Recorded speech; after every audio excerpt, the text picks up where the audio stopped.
Hermano, vamos a leer el texto que yo quiero llevar el mensaje en esta mañana. Por eso, si me acompañáis a Santiago 2, a partir del versículo 14, dice la palabra del Señor así. Dice, hermanos míos, ¿de qué aprovechará si alguno dice que tiene fe y no tiene obra? ¿Podrá la fe salvarle? Y si un hermano o una hermana están desnudos y tienen necesidad del mantenimiento de cada día, y alguno de vosotros le dice, id en paz, calentados y saciados, pero no les dais las cosas que son necesarias para el cuerpo, ¿de qué aprovecha? Así también la fe, si no tiene obras, es muerta en sí misma. Pero alguno dirá, tú tienes fe y yo tengo obras. Muéstrame tu fe sin tus obras, y yo te mostraré mi fe por mis obras. ¿Tú crees que Dios es uno? Bien haces. También los demonios creen y tiemblan. ¿Mas quieres saber, hombre vano, que la fe sin obras es muerta? ¿No fue justificado por las obras Abraham, nuestro padre, cuando ofreció a su hijo Isaac sobre el altar? ¿No ves que la fe actuó juntamente con sus obras y que la fe se perfeccionó por las obras? Y se cumplió la escritura que dice, Abraham creyó a Dios y le fue contado por justicia, y fue llamado amigo de Dios. Vosotros veis, pues, que el hombre es justificado por las obras, y no solamente por la fe. Asimismo también Rahab, la ramera, no fue justificada por las obras cuando recibió a los mensajeros y los envió por otro camino. Porque como el cuerpo sin espíritu está muerto, así también la fe sin las obras está muerta. Hasta aquí la palabra, hermanos, donde vamos a desarrollar el mensaje del día de hoy. Y la verdad que yo he querido titular este mensaje Cultivando nuestra fe. Y veremos a través del mensaje por qué he querido ponerle este título a este mensaje. Ya Santiago, desde el primer versículo del capítulo 2, nos viene diciendo de cuál es la auténtica y genuina fe que demuestra si somos cristianos o no somos cristianos. Si realmente estamos en el camino correcto o estamos por un camino el cual nos lleva a la salvación. Yo creo que lo he dicho anteriormente y vuelvo a repetirlo. Yo creo que el libro de Santiago es el libro precisamente donde cada cristiano debería de analizarse a la luz de la Biblia o a la luz de ese libro, precisamente para ver si realmente es un buen cristiano, es un cristiano mediocre o simplemente no es un cristiano. Recordaros de que Santiago fue el primer libro escrito en el Nuevo Testamento. Pero aún así, aunque fuese el primer libro, él no está contradiciendo lo que dijo Pablo en Efesios, ni Pablo en Romanos o en otros tantos sitios. Por eso me gustaría que leyésemos Efesios, porque evidentemente hay personas que creen que aquí hubo una discusión entre Pablo y Santiago, cuando realmente no es así. Acompáñame a Efesios 2. Bueno, no vayáis, yo lo leo. Yo lo tengo aquí en la pantalla y lo leo. Así os evito el tener que desplazaros tanto por la palabra. Dice en Efesios 2, versículos 8 y 9. Dice, porque por la gracia sois salvos por medio de la fe. Y esto no de vosotros, pues es un don de Dios. Y dice el 9, no por obra, para que nadie se gloríe.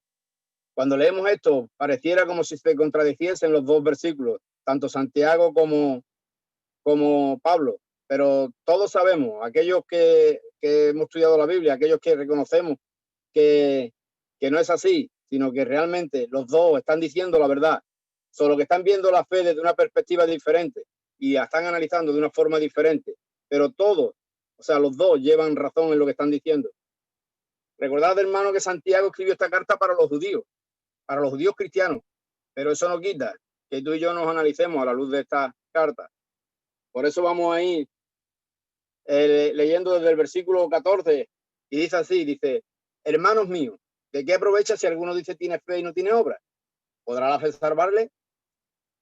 Si hoy tú y yo salimos a la calle y le preguntamos y hacemos un pequeño referéndum, veremos que si le preguntamos a la gran mayoría de las personas, y sobre todo aquí en España y en Italia, la gran mayoría reconocerán de que sí, de que son cristianos y que creen en Dios, pero todos sabemos, o la gran mayoría de nosotros sabemos que esa fe que ellos creen, que puede ser una fe que ellos vienen arrastrando desde que nacen, a través de la familia, a través de la cultura, pero todos sabemos que no es una fe que les va a llevar a la salvación.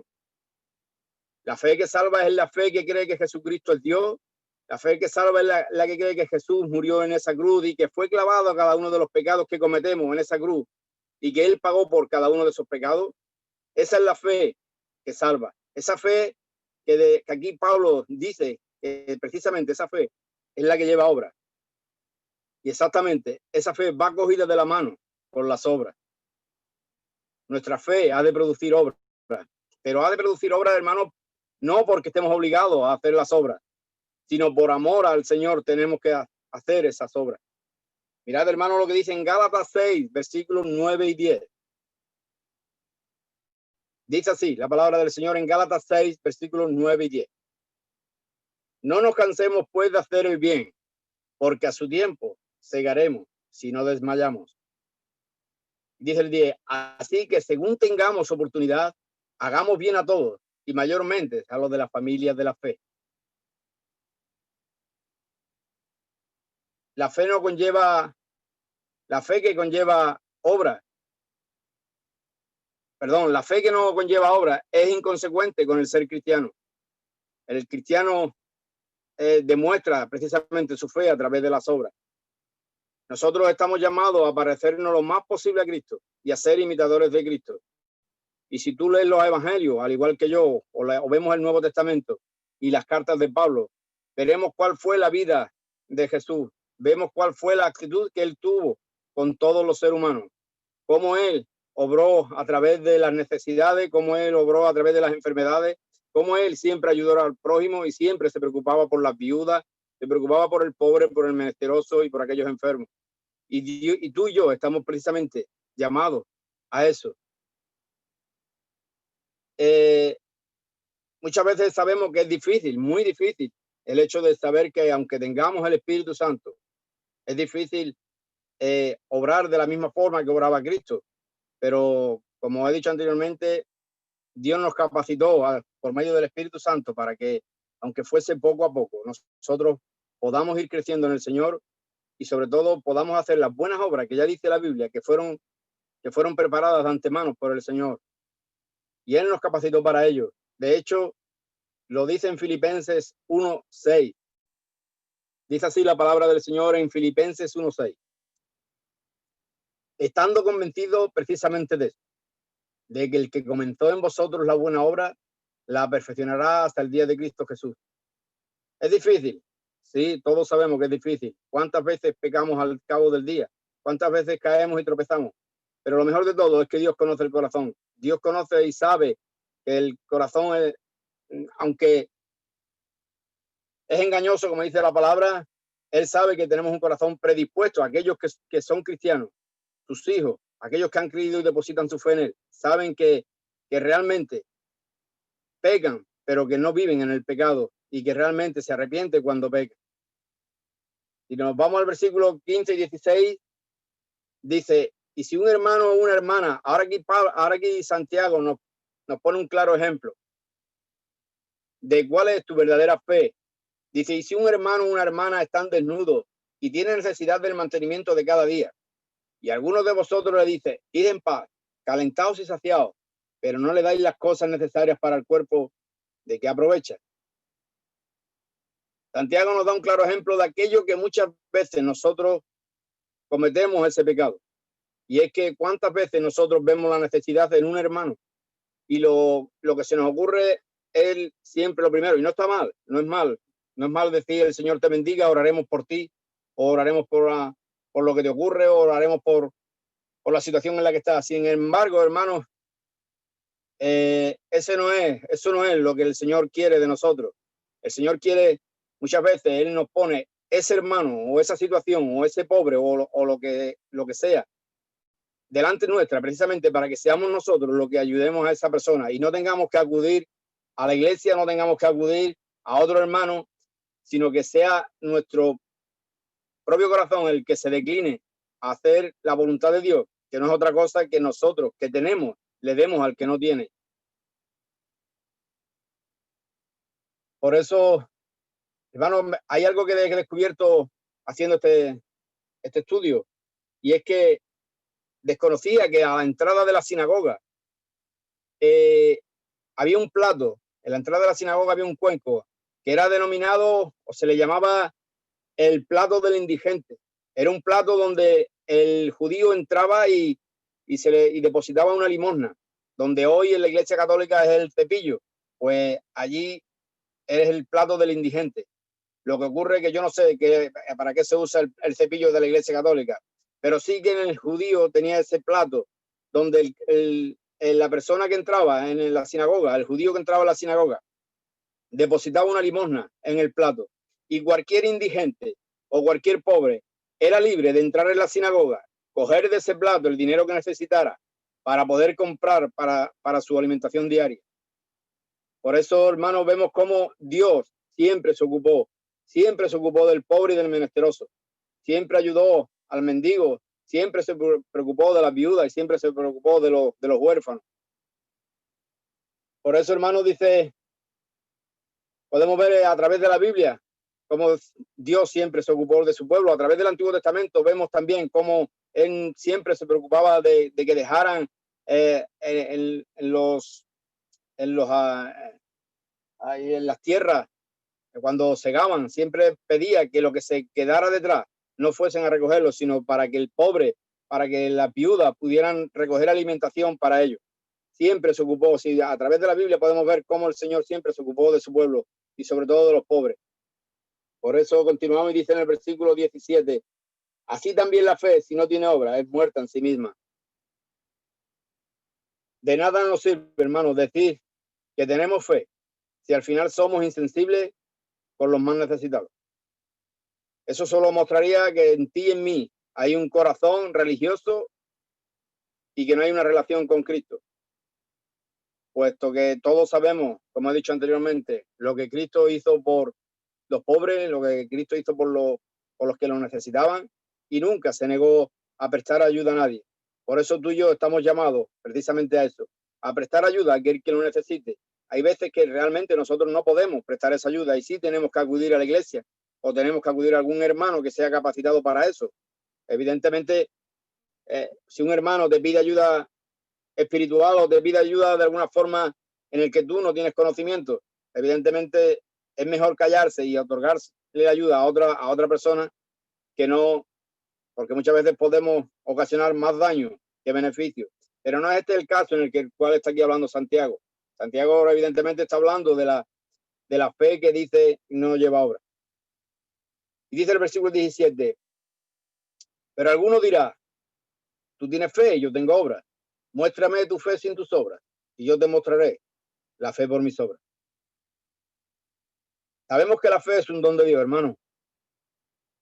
Todos sabemos que recibimos la fe justo cuando creemos en el Señor. Dice en Hebreos 6. Por eso este versículo que voy a leer ahora pareciera que no va de acuerdo con lo que voy a decir ahora. Dice en Hebreos 11:6. Pero sin fe es imposible agradar a Dios, porque es necesario el que se acerca a Dios crea que le hay y que es galardonador de los que le buscan. Como he dicho anteriormente, hermanos, cuando tú y yo creemos, Dios, justamente ese segundo antes, ha puesto en nosotros esa fe que hace que nosotros creamos en Jesucristo como nuestro Salvador. Y eso lo hace el Señor por la misericordia de Él. Él nos dio la fe para creer, pero ahora está en ti y en mí, hermano, el que esa fe crezca o que esa fe mengüe o simplemente no la podamos cultivar, como le he puesto el título a esa predicación. Yo creo que una buena ilustración de lo que es la fe, para entenderla un poco mejor, sería como si Dios te diese una semilla de fe justo cuando tú crees en Cristo como tu Salvador. Y ahora, de nosotros mismos, depende que nuestra fe crezca o esa fe deje de crecer. Mirad, hermano, de nosotros depende.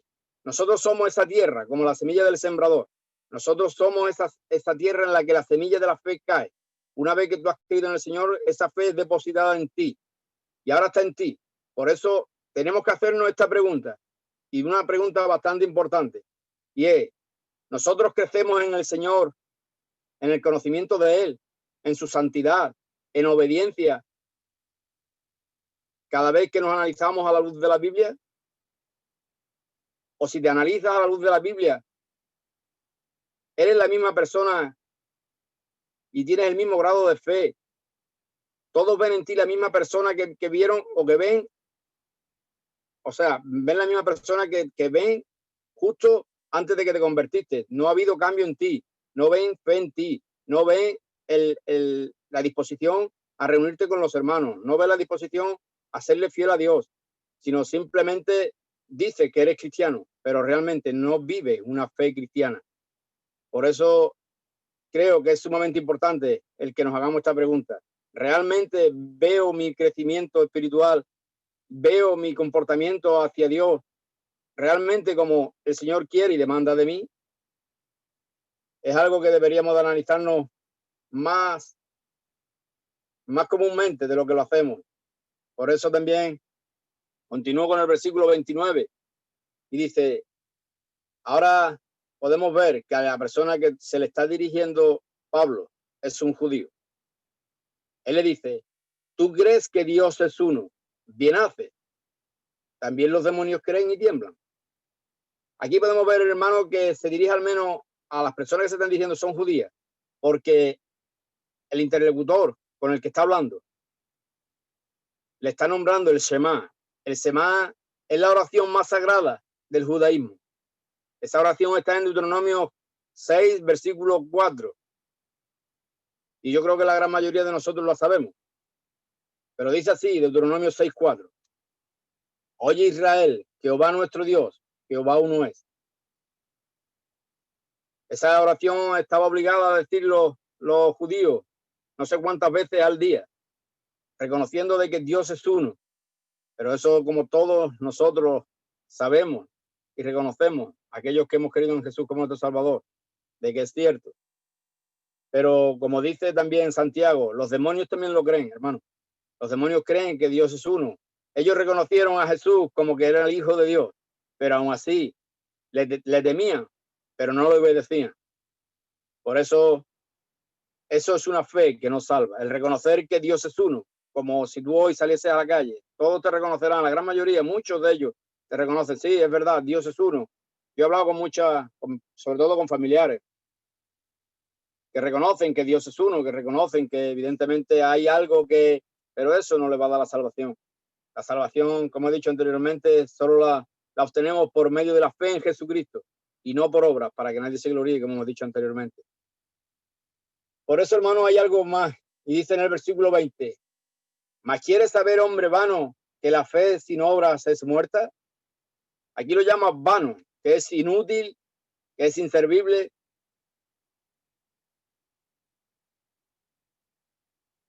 En el versículo 21 dice, ¿no fue justificado por las obras Abraham, nuestro padre, cuando ofreció a su hijo Isaac sobre el altar?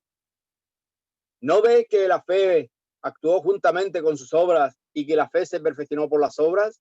Y dice el 23, y se cumplió la escritura que dice, Abraham creyó a Dios y le fue contado por justicia, y fue llamado amigo de Dios. Y en el versículo 24 dice, vosotros veis pues que el hombre es justificado por las obras y no solamente por la fe. En estos 3 versículos, hermanos, podemos ver cómo Santiago, hay algo aquí que llama mucho la atención, porque podemos ver cómo Santiago antepone la obra de Abraham cuando ofreció a su hijo Isaac. Sin embargo, en la Biblia lo vemos justamente al revés. En la Biblia dice en Génesis 15, versículos 5 y 6, vemos que eso ocurrió antes de que Abraham intentase sacrificar a su hijo, como Dios le había pedido. En Génesis 15, 5 y 6 dice así, dice, y lo llevó fuera y le dijo, mira ahora los cielos y cuenta las estrellas si las puedes contar. Y dijo así, y dijo, así será tu descendencia. Y el versículo 6 dice, y creyó a Jehová y le fue contado por justicia. Sin embargo, vemos como aquí Santiago dijo que fue justificado por las obras, justo cuando ya él había sido justificado. Pero eso significa, y no contradice a Romanos, cuando dice que Pablo, que Abraham fue justificado por la fe. Exactamente, es cierto que Abraham fue justificado por la fe que puso en Dios. Y fue la obra la que mostró que verdaderamente él había depositado esa fe en Dios, justo cuando intentó sacrificar a su hijo. En el versículo 25 dice, asimismo también Rahab la ramera no fue justificada por las obras cuando recibió de los mensajeros y lo envió por otro camino. Aquí vemos cómo le da a otra de tantas personas que vemos a través del texto bíblico. Y sobre todo si nos vamos al listado de los hombres de fe, podemos ver cuántos hermanos, sí, porque son hermanos nuestros, cuántos hermanos corrieron esa carrera de la fe realmente. Y aquí precisamente Rahab obró por obras, porque fue justificada por Dios, ya que depositó su fe. Ella había oído escuchar del Dios de Israel, cuántas obras había hecho y qué grandes proezas había hecho al pueblo de Israel. Y ayudó precisamente a los dos mensajeros a que escapasen por otro sitio. Por eso, hermano, dice el versículo 26, porque como el cuerpo sin espíritu está muerto, así también la fe sin las obras está muerta. De la misma manera, hermano, que un cuerpo sin espíritu está muerto, la fe sin las obras está muerta. Y hay algo muy importante que sí nos tendríamos que quedar con esto, y es que no somos salvos por las obras, pero sí que mostramos nuestra fe en Cristo a través de las obras y de su obediencia a Él. Los que por la misericordia de Dios recibimos el don de la fe, estamos llamados precisamente a cultivar bien nuestra fe. Jesús dijo en Juan 14:15 que si me amáis, guardaréis mis mandamientos. Y lo que sí realmente demuestra que somos salvos es el hecho de que hagamos buenas obras. Pero eso, el hecho de hacer buenas obras no significa que seamos salvos. Tú puedes ser la mejor persona del mundo, dedicar tu vida al huérfano, dedicar tu vida a las personas que están en conflicto, en guerra, y no creer en Cristo. Y eso no te dará ni te llevará a la gloria. Por eso, el hecho de ser salvos sí significa que tengamos que hacer buenas obras. Y quiero concluir diciendo de que nunca olvidemos, hermano, que la sangre de Cristo fue la que costó para que tú y yo pudiéramos llegar a ser salvos. Estamos llamados precisamente a eso, a ser imitadores de Cristo. Es cierto que muchas veces damos por hecho de que vamos al culto, vamos a la iglesia y no vemos la necesidad de otros hermanos. Ni siquiera muchas veces nos preocupamos por la necesidad de otros hermanos, cuando realmente estamos llamados a eso. Solemos echar las cargas a un lado, solemos echar las cargas siempre a los responsables de la iglesia, siempre a cualquiera que no sea nosotros. Y realmente eso no es lo que demanda el Señor de nosotros. De la misma forma que hay dos cosas que creo que el Señor depositó en nosotros, y es que todos somos portadores del Evangelio, tenemos que dar a conocer el Evangelio a cualquier ser que nos encontremos, y sobre todo nosotros fuimos capacitados por medio del Espíritu Santo a obtener amor, y es ese amor el que hace que nosotros sintamos amor por otras personas. Por eso Santiago en este capítulo habla del amor hacia los demás, habla del amor hacia el prójimo, habla del amor, de que no tengamos distinción a la hora de una persona u otra, sino que realmente todos somos iguales ante los ojos de Dios, sea rico, sea pobre, sea negro, sea blanco, sea judío o sea gentil. Por eso, hermano, nunca olvidemos de que es al Señor al que tenemos que darle gloria. Nosotros tenemos que vivir una vida conforme a como Dios demanda de nosotros. Es difícil, como he dicho anteriormente, muy difícil. La vida cristiana, es cierto de que tiene muchísimos beneficios, como muchísimos no, infinitos. Y que y que realmente nos produce un gozo que solamente el Espíritu Santo es capaz de producirlo en nosotros, pero que realmente nosotros no tenemos puesta la vista en este mundo, sino tenemos puesta la vista en lo que está después del umbral de la muerte. Sabemos que estaremos toda la eternidad con Él, sabemos que Él nos espera con los brazos abiertos. Recordemos de que nosotros como cristianos tenemos que anhelar y deseamos la venida de Cristo, pero aún así, hermanos, nosotros estamos en este mundo y tenemos que vivir una vida cristiana conforme a como Él quiere y demanda de nosotros. Así que el Señor nos bendiga y que siempre tengamos presente de que vivimos para Él y para su gloria. Así que gloria al Señor, hermano, y que el Señor nos bendiga. Amén. Gracias, Antonio, por el mensaje que el Señor hoy te ha dado para la iglesia. Pero querías terminar con una ilustración, así que te doy tiempo para que termines con esa ilustración. Que un alpinista desesperado por conquistar el Aconcagua inició su travesía. Después de años de preparación, subiendo por un acantilado a solo 100 metros de la cima, rebaló y se desplomó por los aires. Caía a gran velocidad. Solo podía ver las veloces manchas oscuras que pasaban por la misma oscuridad y la terrible sensación de ser succionado por la gravedad. Seguía cayendo. Y en esos angustiantes momentos le pasaron por su mente todos los gratos y los no gratos momentos de su vida. Pensaba que iba a morir. Sin embargo, de repente sintió un tirón muy fuerte que casi lo parte en dos. Sí, como todo alpinista experimentado, había clavado estacas de seguridad con candados a la larguísima soga que lo amarraba a la cintura. Después de un momento de inquietud, suspendido por los aires, gritó con todas sus fuerzas: «Ayúdame, Dios mío». De repente una voz grave y profunda de los cielos contestó: «¿Qué quieres que te haga, hijo mío?». Y él dijo: «Sálvame, Dios mío». Y Dios le pregunta: ¿crees realmente que puedo salvarte? Por supuesto, Señor. Le dijo Dios: entonces, corta la cuerda que te sostiene. Hubo un momento de silencio y quietud. El hombre se aferró más a la cuerda y reflexionó. Y se cuenta el equipo de rescate que al día siguiente encontraron colgado a un alpinista muerto, congelado y agarrado fuertemente con las manos a una cuerda, a tan solo 1 metro del suelo. Hasta ahí la parábola, hermano. Este hombre no dijo que tenía fe en el Señor, hasta el propio Dios le habló, pero muchas veces así ocurre con nuestra fe. Decimos tener fe, pero cuando el Señor te pide algo, siempre tratamos de evadir aquello que no nos interesa. Cuando el Señor te pide algo que realmente muestre tu fe, realmente solemos tirar hacia otro lado, sobre todo hacia el lado más cómodo para nosotros mismos. Así que el Señor nos dé la sabiduría y el entendimiento suficiente para hacer las cosas como Él quiere y demanda de nosotros. Amén. A esa la gloria, hermano.